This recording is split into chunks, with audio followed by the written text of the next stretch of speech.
Hello everyone. I, M47, have a comfortable and fulfilling life.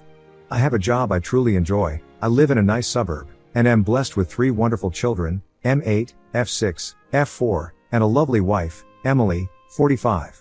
I've always felt Emily and I were an ideal match. However, a recent email I received has deeply unsettled me and planted a seed of doubt in my mind. Emily lived in the UK between 2010 and 2015, during which time she pursued a PhD. Because she lived there so long, she developed many close friendships and has made it a point to return every couple of years to maintain those ties.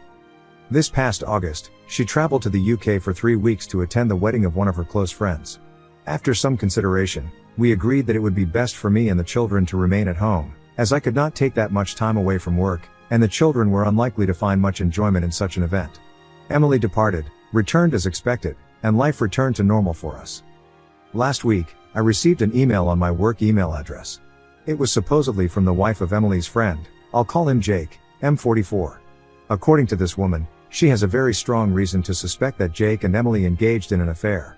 She listed off her suspicions, noting Jake had picked Emily up from the airport, spent considerable time at her hotel, and how the two of them frequently went out to dinner alone. She even included pictures of my wife's earrings that she said she found in Jake's pockets when she was doing the laundry and pictures of a lipstick stain on his shirt. The color is one I recognize as something Emily often wears. There is some other evidence she listed off. For the sake of conciseness, I will not include them here. All this was a lot to absorb, and for a while, I thought it was some sort of joke, so I tried my best to ignore it, but it kept coming back into my mind. I remember that before her trip, my wife would talk to all her friends there.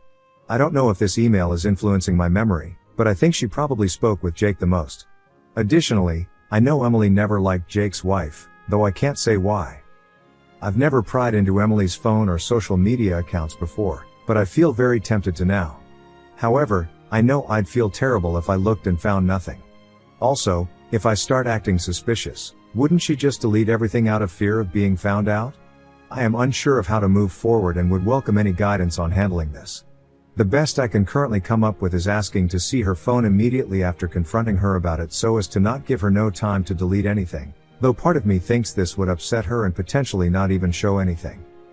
Edit, I forgot to include, my wife no longer has these earrings. She wasn't wearing them when she returned, and when I asked, she said she lost them. Comments where Op has replied. Commenter 1. Info, the other evidence bears listing. Best to have all the facts as you understand them, concision aside. Oop, it isn't as solid as the other stuff she shared, which is why I decided to leave it out. But the other evidence is as follows.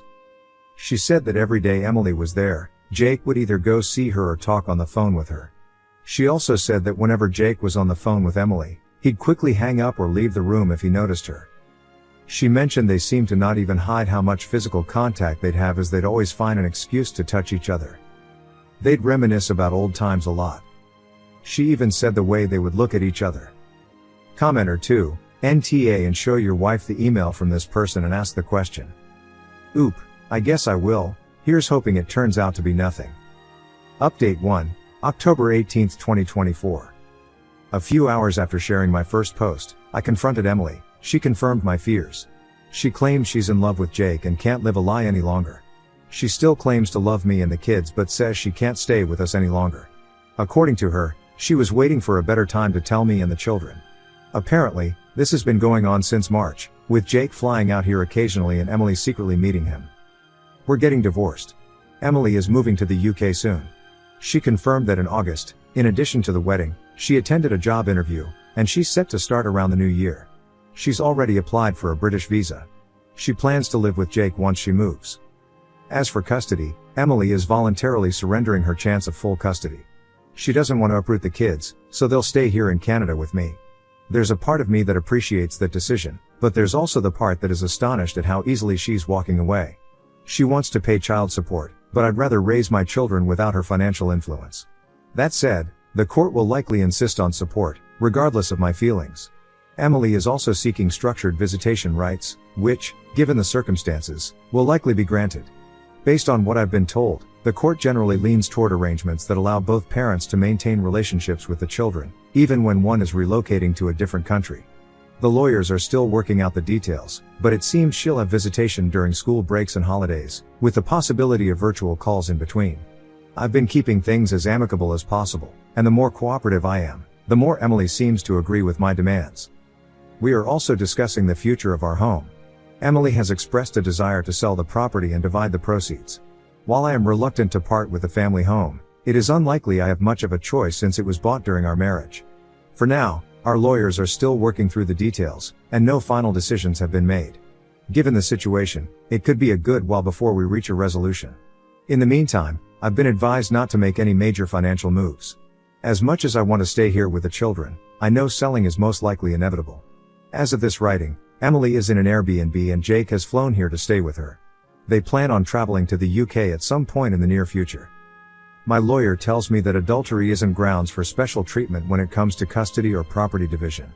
Therefore, it won't influence how assets are divided unless marital funds are directly involved. Emily likely used money from her personal account. Unless it can be proven she used our joint finances to fund the affair, it's unlikely this will make any difference in court.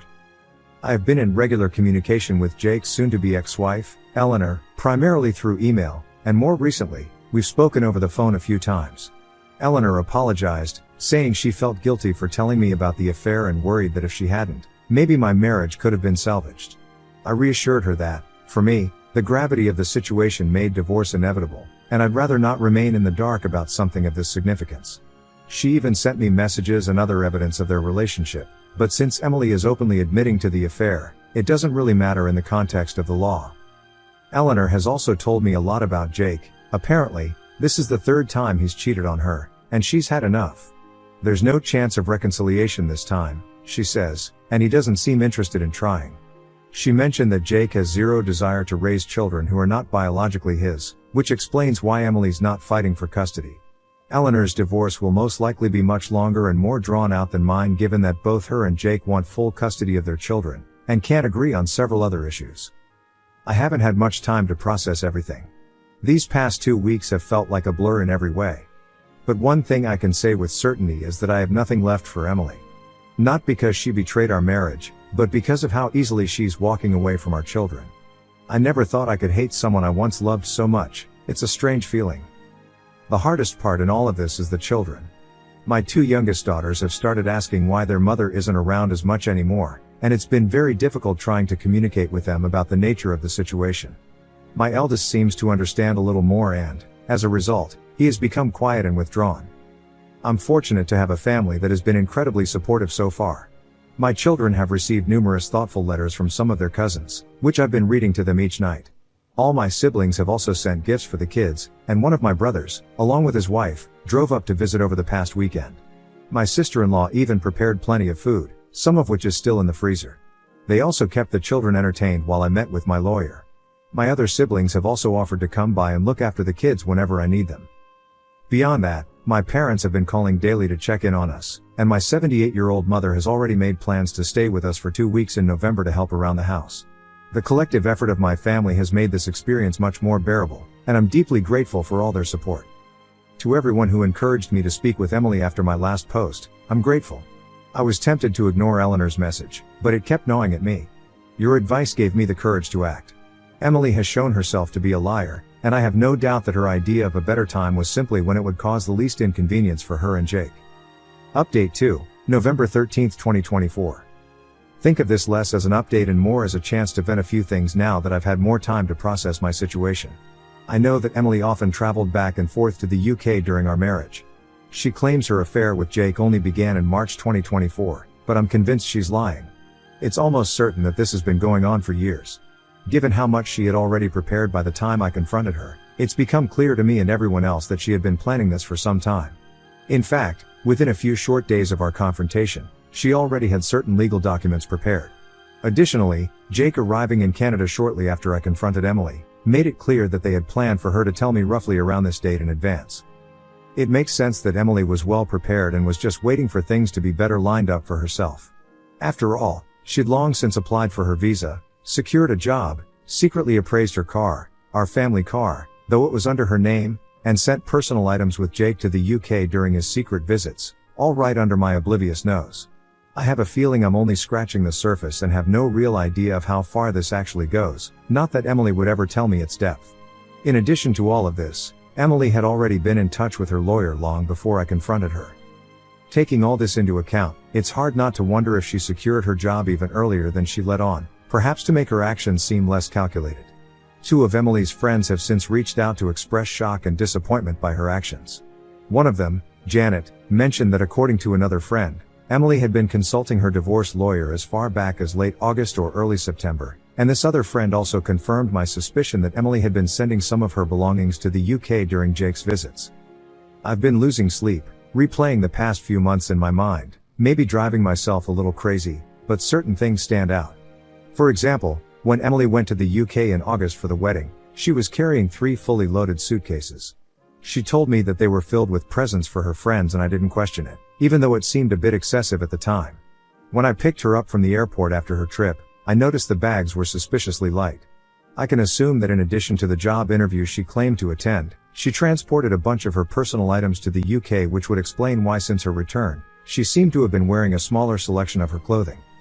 Despite this, I was somehow blindsided, and I completely blame myself. Looking back, I can see there were signs I ignored, and I guess I didn't think Emily was capable of this sort of thing. A part of me wonders if this outcome could have been avoided entirely had I been more assertive and vigilant in the past. The worst part of all is that my children are now dealing with the consequences of my ignorance and stupidity. While I twiddled my thumbs, my wife had essentially started a new life. Most people in my life now know about my separation from Emily. I've stopped wearing my wedding band, and I've explained the situation to friends and colleagues who noticed its absence. One of my close friends, and many others who reached out privately on Reddit, have suggested I get DNA tests for the children, given Emily's travel patterns and tendency to lie. While I understand where they are coming from, this is something I'll never do. I'd never assign my children to another man. Nothing will change that. Life without Emily has thus far been difficult. Mornings have become a hectic rush. Between getting the kids ready and getting myself out the door, I'm barely on time for work for nearly half the week. It's frankly exhausting trying to keep up with all the extra parenting duties I have to perform throughout the day. Our current home has a large driveway, so on top of everything else, I'm already dreading the task of shoveling it once the snow starts falling. The kids are feeling the strain, as well. They don't particularly like the food I prepare most days and they hate how I'm always busy. It's incredibly frustrating to know that while we're here struggling, Emily recently departed for a relaxing vacation through Europe with Jake. Communication between us has dwindled, and I only learned of these developments recently.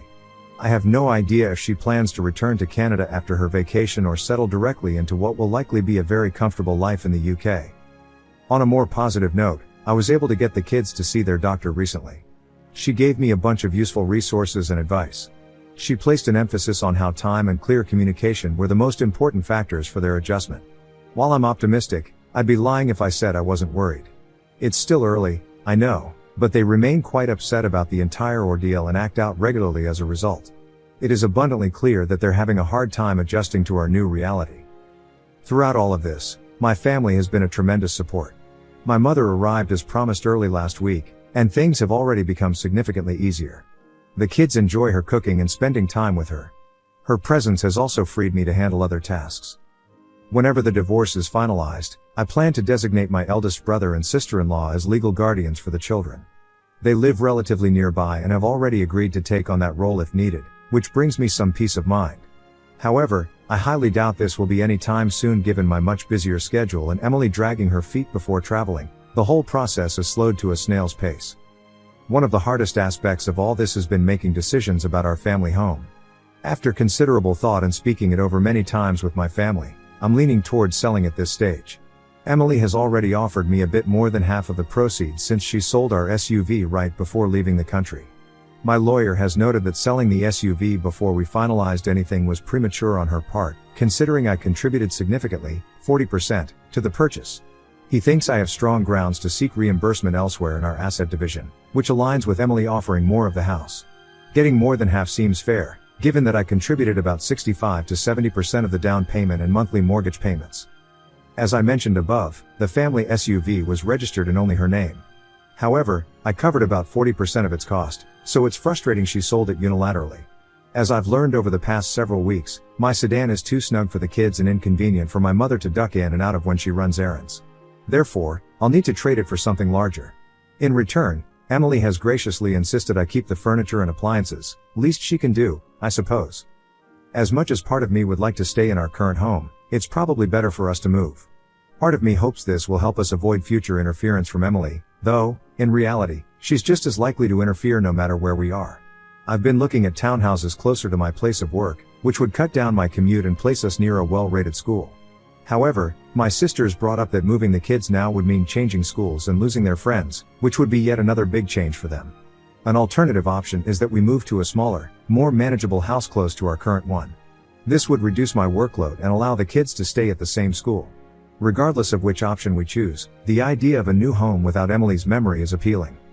Our current home's location is yet another example of how foolish and short-sighted I've been. Its location was much more convenient for Emily's commute compared to my own. It worked out for a time as the children's school was close to Emily's work in case they needed her during the day, but now all of this is useless as my place of work is rather far. I've heard nothing from Emily's family, and frankly, I have no interest in reaching out. As for Emily's future with Jake, I don't wish her relationship to fail. The longer her life is stable, the less likely she'll disrupt ours. But I take solace in knowing she remains unaware of Jake's infidelity history. I don't feel any moral obligation to warn her about Jake's character, and Eleanor feels the same way. I've made a point to check in on Eleanor regularly. She doesn't have the same family support I do. Her immediate family is charmed by Jake's ample wealth and believes that she should do whatever it takes to keep him, even though it is clear that neither he nor Eleanor wants reconciliation. Comments where Op has replied. Commenter 1, her friend was shocked and disappointed by her behavior? How? She knew that Emily was already seeing a divorce attorney, right? And also knew that things were being sent to the UK? Oop. The two friends who approached me found out from a third friend about my wife seeing a divorce attorney around late August/early September. This third friend only told the two ladies who came to me she knew all of this after Emily had already moved out of the house. This third friend has not spoken with me directly. Commenter 2, I'm so sorry, man. Nobody deserves that pain. I've been carrying it around with me for 15 years. I hope you're luckier than I am and meet someone new. Cheaters are the lowest of the low. She's abandoning her own kids for his. Not a soul to be had. Oop, it is what it is, I suppose. Cheating is one thing, but I'm still stunned she is walking out on our children like this. I would have never imagined she could do something like this. Oop gives some details if Emily decides to come back and want to reinstate her parental rights to her children, what the outcomes would be like for Emily. Given that Emily intends to pay child support and seeks visitation rights, should she return in a few years and request access to the children, it's likely she would be granted some access. However, as the primary caretaker, I would retain full custody. There is, of course, the possibility that she may develop a significant criminal record during her time abroad. Should that happen, it would likely bar her from any access to the children. Though, I admit, I might be too optimistic in hoping for such an outcome. The opinions of the kids are also taken into consideration, so I hope if it comes down to that, they clearly state that they prefer staying with me. Of course, all of this is just a rough outline of what I think would happen. Various facts can cause different outcomes. Here's hoping my wife stays away so we don't have to go down that road. Oop's reaction on Emily's decision to walk away from their own children and how Emily is willing to be involved with Jake's children. Yes, I'm still in shock at how easily she can just walk away. As one of my sisters-in-law put it, she's off on her broomstick to fulfill her dreams of being some poor children's wicked stepmother. A small consolation is that Eleanor's children, being a bit older than mine, 11 to 14, will likely do their utmost to make Emily's life difficult.